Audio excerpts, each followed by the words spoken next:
여러분 이런 노래를 들어보셨을 거라고 생각되는데요.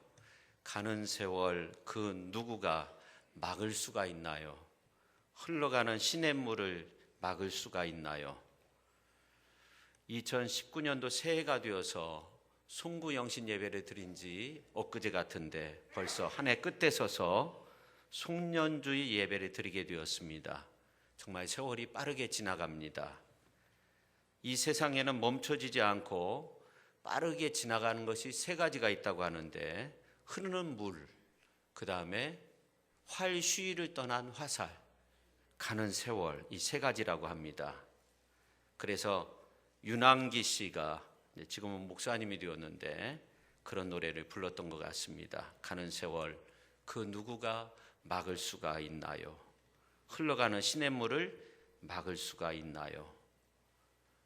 성도 여러분, 오늘 우리는 마지막 송년주의를 지키면서 시간의 빠름을 생각하게 됩니다. 어쩌면 우리는 쉼 없는 시간의 흐름에 밀려서 이 자리에 와 있는지도 모릅니다. 한 해의 말미에 선 우리가 생각해야 할 것은 참으로 많이 있습니다. 한 해 동안의 인간 관계는 어떠했는가? 또 새해 하나님 앞에서 설계했던 것들이 어느 정도 이루어졌는가? 우리는 정말 후회 없는 한 해가 되도록 그렇게 힘써 왔는가 하는 겁니다. 한 2년, 3년 전의 일인데 인권 평화 운동의 상징으로 이름난 미국의 포크 가수 밥 딜런이 2016년 노벨 문학상 수상자로 선정됐습니다. 1901년도부터 노벨 문학상이 첫 수상자를 낸 이후로 115년 만에 처음으로 음악 가수가, 대중음악 가수가 이 상을 받게 되었다고 합니다. 그에게 붙여진 별명은 시를 노래하는 가수입니다. 근데 그와 견줄 만한 영국의 팝 아티스트가 있는데 엘튼 존입니다. 밥 딜런 대표곡이 바람만이 아는 대답, Blowing in the Wind라면 그와 못지않게 엘튼 존이 부른 노래 가운데 Candle in the Wind, 바람 속의 촛불이라는 그러한 곡이 있습니다. 제목도 비슷한 부분이 있고, 아무튼 이 포크 가수로서 처음 노벨 문학상을 탄 밥 딜런의 바람만이 아는 대답이라는 가사가 이렇게 시작됩니다. 얼마나 긴 길을 걸어야 인간이 인간으로 불려질 수 있나? 얼마나 많은 바다를 날아야 하얀 비둘기는 모래밭에서 잠들 수 있나? 얼마나 많은 전쟁터를 날아야 포탄은 영원히 없어지나? 얼마나 많이 올려다봐야 인간이 하늘을 볼 수 있나? 얼마나 많이 더 죽어야 인간이 수없이 죽어가고 있다는 것을 알 수 있나? 그 대답은 친구여, 바람만이 알고 있다네. 그런 가사입니다. 한국이 6.25 전쟁 이후에 군사 쿠데타로 몸살을 앓고 있을 때, 그리고 전 세계적으로 전쟁으로 인해서 수많은 사람들이 죽어가고 있을 때, 흑인 운동으로 수많은 사람들이 희생될 때 밥 딜런이 이런 노래를 불러서 인권 평화 운동의 상징이 되었습니다. 청년들과 진보 운동의 희망이 되었습니다. 그와는 다르게 거의 같은 시대에 최고의 인기 정상을 달리던 이 엘튼 존, 영국 출신의 가수이지요. 비슷한 시대에 활동했습니다. 이분이 바람 속의 촛불이라는 노래를 불렀는데, 이 노래는 최정상 인기를 누렸던 두 명의 여성의 죽음을 추모하는 추모곡이었다고 합니다. 그 여인은 마릴린 몬로하고 다이애나 비였습니다. 당시 바람 속의 촛불이라는 노래가 사상 최대의 앨범 기록을 낸 것은 가히 이 두 여성의 인기를 실감할 수 있죠. 블로인이냐 캔들이냐, 노래의 제목 단어만 조금 다르지 같은 시대 같은 나이, 거의 같은 인기를 누렸던 두 사람이 거의 같은 흐름의 곡을 불렀지만 그 내용은 전혀 달랐습니다. 그 결과도 전혀 달랐습니다. 엘튼 존은 두 여성을 추모하는 것으로 그쳤지만 밥 딜런은 사상 초유로 가수로서 노벨 문학상을 탄 겁니다. 제가 왜 서두에서 이런 말씀을 드리냐면 활시위를 떠난 화살처럼 빠르게 흘러가는 세월의 흐름 속에서 우리의 화살촉이 어디를 목표로 향해 가느냐에 따라서 우리의 삶이 전혀 달라질 수 있다는 겁니다. 저는 이렇게 분주한 시점에서 한 해를 마감하고 한 해를 새롭게 시작하는 이러한 중요한 시점에서 엘튼 존이 추모했던 유명했던 두 여인보다 훨씬 더 유명하고 참 여인의 이야기를 소개하고자 합니다. 두 여성보다 훨씬 더 오래전에 있었던 여성이었고 아마 이 여인은 몬노나 다이애나가 그러한 전설이 다 사라진 먼 훗날에도 영원히 그 인기를 유지하는 그런 여성이 될 겁니다. 이 여인은 성경에 기록된 인물입니다. 이 여인의 이야기는 예수님에 의해서 이렇게 예언이 되었습니다. 오늘 9절 말씀을 우리가 같이 한번 읽겠습니다. 내가 진실로 너에게 이르노니 온 천하에 어디서든지 복음이 전파되는 곳에는 이 여자가 행한 일도 말하여 그를 기억하리라 하시니라. 아멘. 그렇습니다. 설교자들이 있는 한, 그리고 성경을 읽는 사람들이 존재하는 한, 이 여인의 존재, 헌신, 오늘 본문 말씀에 나오는 이 헌신, 이것은 기억된다는 거죠. 그럼 이 여인은 도대체 어떤 일을 했기에 이렇게 영원토록 기억이 되는 여성이 되었는가? 우리가 생각해 보면 이 여인은 신기하게 한 일이 별로 없어요. 단지 이 여인은 자기가 가지고 있었던 소중한 옥합을 깨트려서 그 속에 있던 향유를 예수님의 머리에 부었다는 겁니다. 좀 더 자세히 말씀드리면 이 여인은 자신이 가지고 있던 옥합을 깨트려서 죽음을 앞두고 계셨던 예수님의 머리에 부었습니다. 근데 복음이 전파되는 곳에 이 여자가 행한 일도 말하여 그를 기억하여라. 개역 성경으로 보면 이 여자의 행한 일도 말하여 저를 기념하리라. 그렇게 말씀하고 있어요. 사람들은 이 여성이 행한 일을 가치 없는 일로 그렇게 치부했지만 예수님이 보실 때 누구보다도 소중한 일을 감당했다는 겁니다. 그런데 비슷한 같은 사건을 기록하고 있는 요한복음서 12장의 그 내용을 보면 이 여인의 이름이 나오는데 마리아로 나옵니다. 그럼 도대체 왜 이 여성은 이날 옥합을 깨트렸느냐? 옥합을 깨트린 이 여성의 그 마음의 심정이 어떠했는가? 우리가 한번 살펴보면서 함께 은혜를 나누도록 하겠습니다. 첫째, 이 여인의 심정은 전부를 드리는 마음이었다 하는 겁니다. 같이 한번 하겠습니다. 전부를 드리는 마음이었다. 이 여성이 주님께 향유를 부어드린 방법에는 세 가지가 있을 수 있어요. 그것은 옥합을 열어가지고 이제 향유를 조금 묻혀서 몇 방울 떨어뜨리는 겁니다. 팔레스틴에서 중요한 손님이 오면은 향유가 준비된 집에서는 손님의 머리에 그 향유를 몇 방울 떨어뜨리는 그러한 습관이 있었다는 겁니다. 근데 그것만 해도 훌륭한 예의를 갖추는 것이 되었습니다. 근데 이제 두 번째 유형은 옥합을 열어서 향유를 전부 다 부어드리는 거예요. 옥합을 열어서 최고의 헌신으로 평가받을 만하죠. 옥합은 다시금 사용할 수 있어요. 향유를 다 부었기 때문에 거기에 다시 담아서 사용할 수 있어요. 근데 오늘 이제 말씀에 나오는 이 한 여성은 이 정도로 만족하지 않았습니다. 이 여성이 취한 방법은 옥합을 아예 깨뜨려 가지고 향유를 전부 다 주님께 부어 드린 겁니다. 왜 이 여성이 이렇게까지 했을까? 이것은 이제 이 옥합이나 향유는 주님 위에 다른 대상을 향해서 내가 사용하지 않겠다는 겁니다. 이 한 여성의 주님에 대한 헌신이 전부를 드리는 헌신이었다 하는 거죠. 최소한의 헌신이나 최선의 헌신이나 최고의 헌신이 아닌 전부의 헌신을 주님 앞에 드리고자 했다는 겁니다. 주님도 이런 걸 아셨어요. 그래서 오늘 8절에 보면 이렇게 말씀하셨어요. 같이 한번 읽겠습니다. 그는 힘을 다하여 내 몸에 향유를 부어 내 장례를 미리 준비하였느니라. 할렐루야. 그럼 이 여성이 실제로 드린 이 향유의 경제적인 평가는 어느 정도였을까? 오늘 이제 5절 말씀을 보면 300데나리온 이상이 되었다, 그렇게 말씀하고 있어요.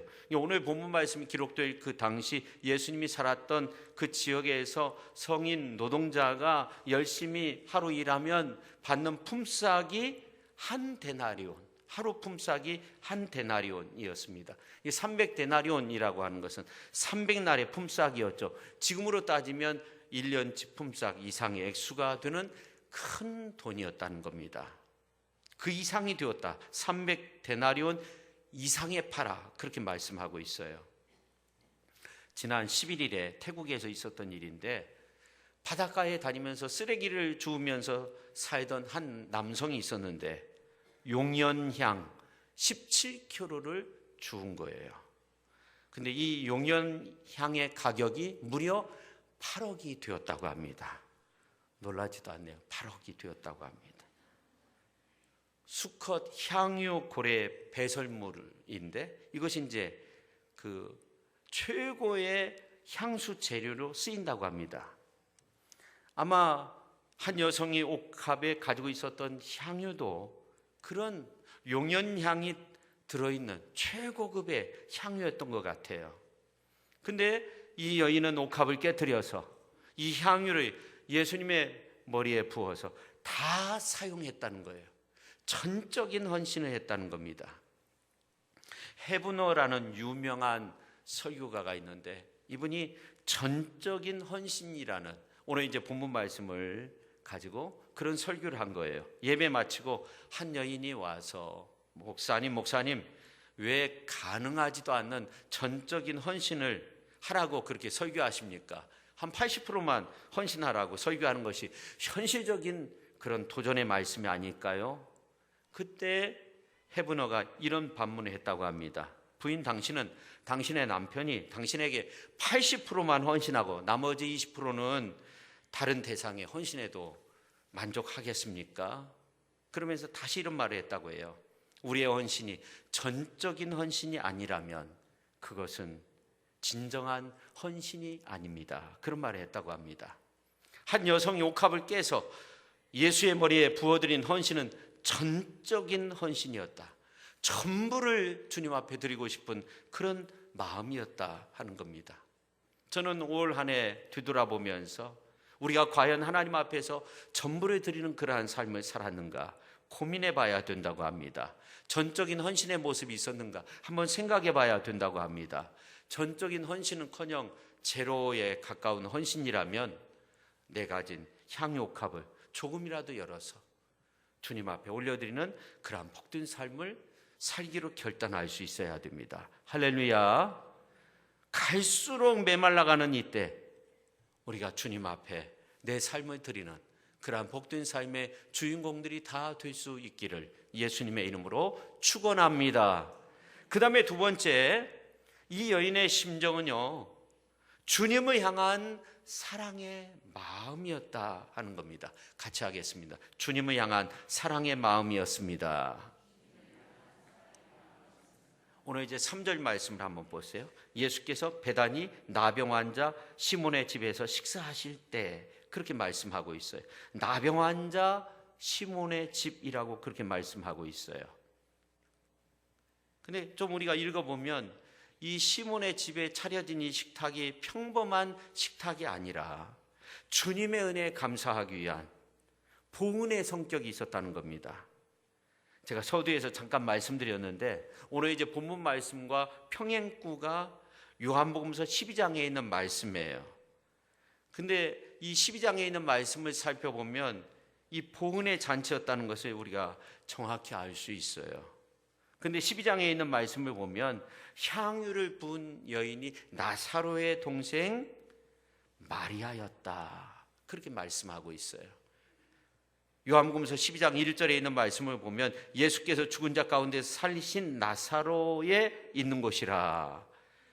그러면서 2절에 있는 말씀을 보면 예수를 위하여 잔치할새 마르다는 이를 보고 나사로는 예수와 함께 앉은 자 중에 있더라. 지금 잔치는 어디에서 했어요? 잔치는 시몬의 집에서 했는데, 그런데 이제 거기에 등장하는 사람이 나사로, 마르다가 등장을 하죠. 이 마리아의 가족 중에 오빠였던 나사로, 성실한 사람이었던 것 같아요. 가장의 역할을 감당했던 사람이었던 것 같아요. 근데 갑자기 시름시름 앓다가 죽었어요. 얼마나 절망입니까? 죽은 지 나흘이 지나서 장사된 가운데 있었는데 예수님이 오셔서 나사로의 무덤까지 찾아가 나사로야 일어나라 말씀하시니까 나사로가 살아났어요. 얼마나 놀라운 기적입니까? 하나밖에 없는 오라버니를 살려냈으니까 너무나 감사했어요. 그래서 이 가정에서 예수님을 위해서 큰 잔치를 연 겁니다. 그런데 오늘 이제 마가복음서에 있는 말씀과 이렇게 비교해 볼 때, 연구해 볼 때, 비교해서 볼 때 주의 은혜로 나병에서 치유받은 시몬의 제안으로 잔치 장소를 아마 이 시몬의 집으로 정한 것 같아요. 가난했던 나사로보다 부유한 이 시몬의 집이 공간적으로 모든 면에 있어서 좋았던 것 같아요. 예수님뿐만 아니라 제자들도 있었기 때문에. 이 잔치석상에 갑자기 마리아가 옥합을 들고 나오더니 옥합을 깨고 그 속에 있던 향유를 예수님의 머리에 붓기 시작한 겁니다. 아마 예수님은 편한 자세로 약간 몸을 기대고 있었던 것 같아요. 마리아가 옥합을 깨고 그 속에 있는 값진 향유를 예수님의 머리에 붓기 시작한 거예요. 그때 그 자리에 있었던 많은 사람들의 반응은 왜 저렇게 비싼 향유를 허비하는가, 이렇게 생각을 했습니다. 그 중에 어떤 사람들은 화를 내면서 어찌하여 이 향유를 허비하는가, 오늘 4절 하반절에 그렇게 말씀하고 있습니다. 그러나 이 여인은 말없이 예수님의 몸에서 발까지 흐르는 향유로 예수님의 발까지 씻어드립니다.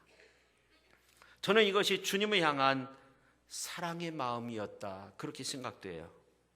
여러분, 사랑하는 사람에게는 낭비가 없습니다. 성도 여러분, 사랑하는 일을 위해서 물질을 써본 적이 있습니까? 아까우셨습니까? 그렇다면 진정한 사랑을 경험한 것이 아닙니다. 사랑에는 낭비의 본능이 있다는 거예요. 사랑하는 사람을 위해서 우리는 시간을 낭비하고 물질을 낭비하고 생각을 낭비하고 인생을 낭비하고 우리 존재 그 자체를 낭비합니다. 낭비할 수 없는 사랑은 사랑이 아닙니다. 사랑은 사랑 외에 다른 것을 생각지 않습니다. 지금 마리아의 심정이 그런 심정이었습니다. 누가 뭐라 해도 상관이 없었습니다. 낭비라고 해도 왜 그것을 낭비하냐고, 이 값진 향유를 왜 허비하느냐고, 이것을 팔아서 가난한 사람들에게 주면 얼마나 좋겠느냐고, 그런 말을 해도 귀에 들리지 않았습니다. 내 영혼을 살리신 구주 앞에, 내 오라비의 생명을 살리신 주님 앞에 옥합을 깨뜨렸습니다. 마리아의 심정은 옥합을 깨뜨려서라도 주님을 향한 거짓없는 그 사랑을 보여주고 싶었습니다. 여러분, 닥터 지바고라는 영화 아시죠? 너무나 긴 영화인데 그 영화 가운데 보면 기억에 남는 것이 시베리아를 횡단하는 그 기차 속에서 유리창 너머 눈에 쌓인, 눈 덮인 시베리아 평지가 보이죠. 올해 제대로 된 눈이 오지 않아서 더욱더 그리운 장면이기도 한데요. 근데 이 영화 가운데 보면 닥터 지바고의 이복형이 나오는데 토냐라는 사람과 대화를 나누면서 토냐에게 너가 아버지와 어떻게 헤어졌느냐 그렇게 물어요.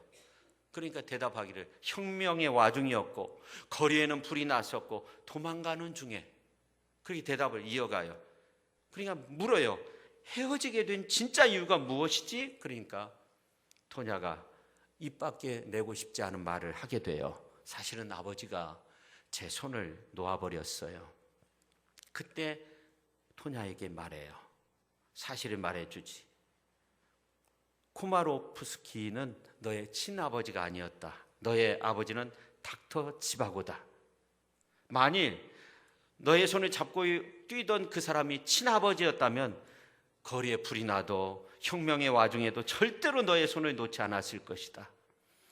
진짜 아버지와 가짜 아버지의 차이가 여기에 있다는 거죠. 아무리 최악의 상황이라도 진짜 아버지는 절대로 자기 자식의 손을 놓지 않는다는 겁니다. 아버지의 사랑이 있기 때문에 놓을 수 없다는 거죠. 저는 이 예화를 이렇게 접하면서 하나님과 우상과의 차이도 여기에 있다고 생각해요. 우리 교회 전도지가 있어요. 꼭 예수님을 믿어야 천국에 가는가, 그런 이렇게 글귀와 함께 전도지가 있어요. 내용은 너무나 간단해요. 나야가라 폭포 상류에서 배를 타고 놀던 두 사람이 배가 뒤집어져 가지고 떠내려가게 된 거예요. 그때 한 사람이 통나무를 붙잡았어요. 간신히 붙잡고 떠내려가고 있어요. 밑에는 폭포인데. 근데 한 사람은 겨우 구조 헬기가 등장해가지고 구조원이 밧줄을 내려주었는데 그 밧줄을 붙잡고 살았어요. 그 밧줄은 예수님이신데 예수님을 붙잡는 사람은 산다는 그런 아주 간단한 그런 이야기가 담겨져 있어요. 근데 통나무는 어떻게 돼요? 통나무 붙잡고 가는 사람은 폭포에 떨어져 박살이 나는 거죠. 그렇습니다. 우리 아버지 되시는 하나님은 독생자 예수님을 우리 위해서 이 땅에 보내주셨어요. 임마누엘 하셨어요. 그리고 구원의 길, 진리의 길, 생명의 길을 열기 위해서 예수님을 십자가에 못 박으셨어요. 그래서 우리에게 참 생명의 길, 참 구원의 길, 참 진리의 길을 열어주신 줄로 믿습니다. 그 하나님 아버지는 절대로 우리를 놓지 않는다는 거예요.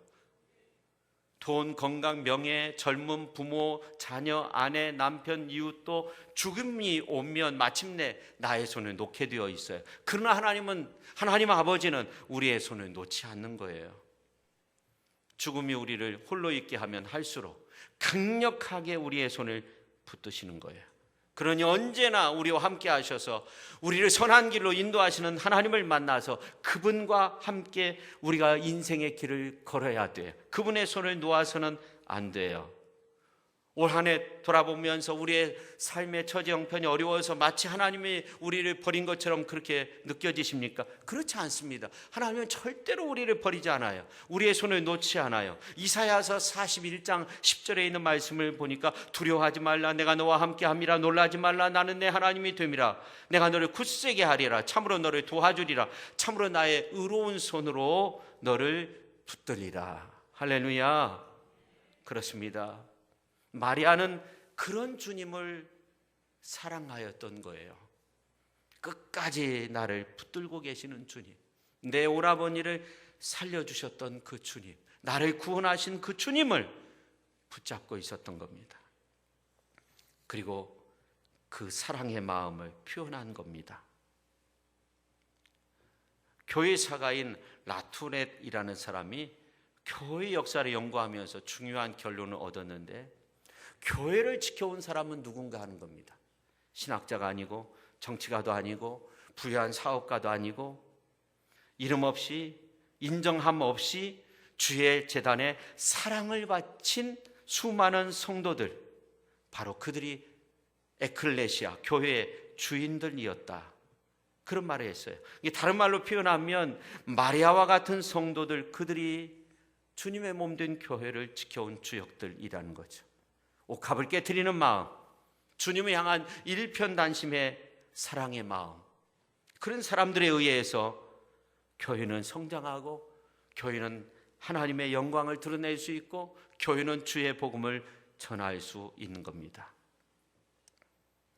그 다음에 옥합을 깨트린 여인의 심정, 세 번째, 주신 기회를 붙잡는 마음이었다 하는 겁니다. 같이 하겠습니다. 주신 기회를 붙잡는 마음이었다. 우리가 마가복음서 14장에 있는 말씀을 전체적으로 이렇게 보면 한 옥합을 깨트려서 예수님의 머리에 부은 한 여인의 그 헌신을 소개하면서 그 헌신의 때가 언제였는가, 언제 옥합을 깨트렸느냐, 언제 헌신을 하였느냐, 이것을 말씀하고 있어요. 그래서 마가복음서 14장 1절 2절에 있는 말씀을 보면은 이틀이 지나면 유월절과 무교절이라 대제사장들과 서기관들이 예수를 흉계로 잡아 죽일 방도를 구하며 이르되 밀란이 날까 하노니 명절에는 하지 말자 하더라. 성도 여러분, 지금 유월절 무교절 이틀 전에 어떤 일이 있었어요? 대제사장 서기관들이 모여가지고 흉계를 꾸며가지고 예수님을 붙잡아 죽이려고 방도를 꾸몄어요. 근데 소동이 일어나면 안 되니까 명절 지나고 하자 하는 겁니다. 그리고 예수님께서 이어지는 말씀을 보면 베다니 시몬의 집에 가셔서 식사하게 되었고 옥합을 한 여인이 깨뜨려서 예수님의 머리에 부어서 예수님의 장례를 준비하게 되었다는 거예요. 그래서 이 여인이 행한 일이 복음이 전파되는 곳에 함께 전하여지고 기억함이 되리라, 그렇게 말씀하고 있어요. 그리고 그 다음에 이제 10절이 나오는데 10절 11절에도 보면 어떤 내용이 나오냐면 가룟 유다 예수님의 제자가 스승을 팔기 위해서 음모를 꾸미기 시작합니다. 10절에 있는 말씀을 보면 가룟 유다가 예수를 넘겨주려고 대제사장들에게 가매 돈을 주기로 약속했다는 거예요. 그래서 예수를 어떻게 넘겨줄까 유다가 기회를 찾고 있었다고 그렇게 말씀하고 있어요. 그러니까 예수님 생애의 마지막 순간이 된 겁니다. 이런 정황으로 볼 때 예수님을 시기하는 사람들에 의해서 예수님께 매우 불리한 상황이 조성되고 있었습니다. 이 상황이 아주 긴박하게 흘러가고 있었습니다. 이러다 예수님을 사랑하는 사람들은 이러다 예수님이 체포당하시고 돌아가는 것은 아닌가, 죽으시면 어떻게 하지, 이런 생각을 했어요. 이러한 가운데 오늘 이제 본문에 나오는 한 여성은 여성의 특유의 그러한 직관으로 만일 이러한 상황에서 예수님이 잡혀가시면 분명히 죽게 되는데 예수님의 장례도 치를 수 없게 되겠다, 그렇게 판단했을 거예요. 실제로 마가복음서에 보면 예수님께서 예루살렘으로 올라가시면서 3번씩이나 내가 예루살렘에 가면 사람들에 의해서 십자가에 달려서 죽게 된다는 거예요. 근데 3일 만에 살아나게 되리라, 이 순환의 예고를 3번이나 하셨어요. 아마 여기까지 생각이 미치게 되자 이 여성은 다른 거 따지지 않았어요. 자기 집으로 달려갔어요. 미래를 위해서, 자기를 위해서 예비해둔 가장 소중한 자산이었던 옥합을 가지고 왔어요. 아마 용연향이 들어있는 최고급 향유가 담겨진 그 옥합을 가지고 와서 이것을 깨뜨렸어요. 예수님께 부어드렸어요. 이때 옥합을 깨뜨린 이 여인의 마음은, 그 심정은 마지막 기회를 붙잡는 마음이었어요. 그래서 오늘 8절에 보면 그는 힘을 다하여 내 몸에 향유를 부어 내 장례를 미리 준비하였느니라, 그렇게 말씀하고 있어요. 예수님은 누군가 한 여인에 대해서 그 헌신에 대해서 비난하고 차라리 가난한 사람들에게 그것을 팔아가지고 구제했으면 좋았을 텐데 그런 이들에게 예수님은 말씀하세요. 오늘 이제 7절과 8절 말씀입니다. 우리가 같이 한번 읽도록 하겠습니다. 가난한 자들은 항상 너희와 함께 있으니 아무 때라도 원하는 대로 도울 수 있거니와 나는 너희와 항상 있지 아니하리라. 그는 힘을 다하여 내 몸에 향유를 부어 내 장례를 미리 준비하였느니라. 아멘. 예수님은 구제하는 것을 과소평가한 것이 아닙니다. 중요한 일로 말씀하신 거예요. 근데 지금은 너희가 나를 위해서 너희의 사랑을 표현할 필요가 있다 하는 겁니다. 사랑하는 사람과 작별의 시간에 중요한 것은 의미 있는 작별을 하는 거예요. 부모님이 위중할 때 모든 일을 제쳐두고 그 앞에서 자녀들이 마지막을 지키고 있잖아요. 사람은 때가 있고 기회가 있는 겁니다. 내가 정말 아플 때 내가 누구를 도울까 이런 생각할 필요 없어요. 헌신할 때도 있어요. 헌금할 때도 있어요. 내가 하나님 앞에서 올해 어떤 것을 하기로 작정했다면 남은 기간이라도 그것을 해나가야 돼요. 그것을 어떻게 보충할 건가 고민해야 돼요. 그때를 잃어버리면 소중한 헌신의 역사 가운데 예외자로 남을 수밖에 없어요. 우리가 정말 소중한 벽돌 헌금을 하고 있어요. 우리가 정말 소중한 한 사람을 초대해서 예배드리는 캠페인을 하고 있어요. 내년 1월에 한 사람을 초대해서 함께 예배드리는 일들을 계획하고 있어요. 또 우리가 사명 감당을 위해서 특별 기도를 준비하고 있어요. 40일 특별 기도를 준비하고 있어요.